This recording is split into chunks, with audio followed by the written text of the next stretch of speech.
Well, one thing should be very clear. I don't mean to say that he's going to suffer an immediate military defeat. He definitely has the military power to conquer Kyiv and perhaps the whole of Ukraine. Unfortunately, we might see this. But his long-term goal, the whole rationale of the war, is to deny the existence of the Ukrainian nation and to absorb it into Russia. And to do that, it's not enough to conquer Ukraine. You also need to hold it.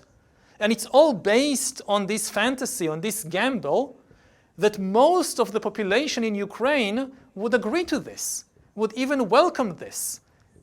And we already know that it's not true. That the Ukrainians are a very real nation. They are fiercely independent. They don't want to be part of Russia. They will fight like hell. And in the long run, again, you can conquer a country.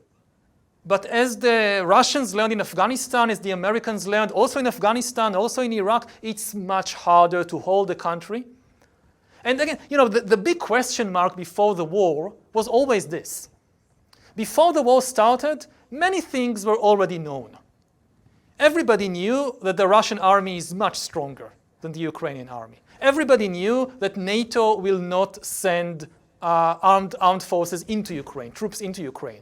Everybody knew that the West, the Europeans, would be hesitant about imposing too strict a sanction regime for fear of being hurt by it themselves.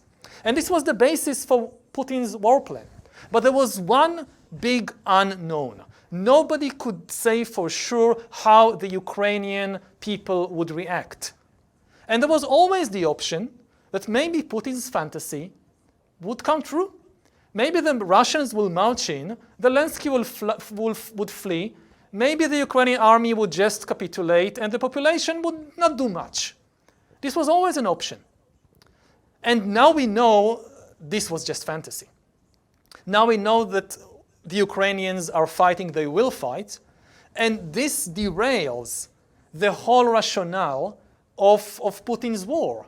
Because you can conquer the country maybe, but you won't be able to absorb Ukraine back into Russia. The only thing he's accomplishing, he's planting seeds of hatred in the hearts of every Ukrainian being killed. Every day this war continues is more seeds of hatred that may last for generations. The Ukrainians and Russians didn't hate each other before Putin. They're siblings.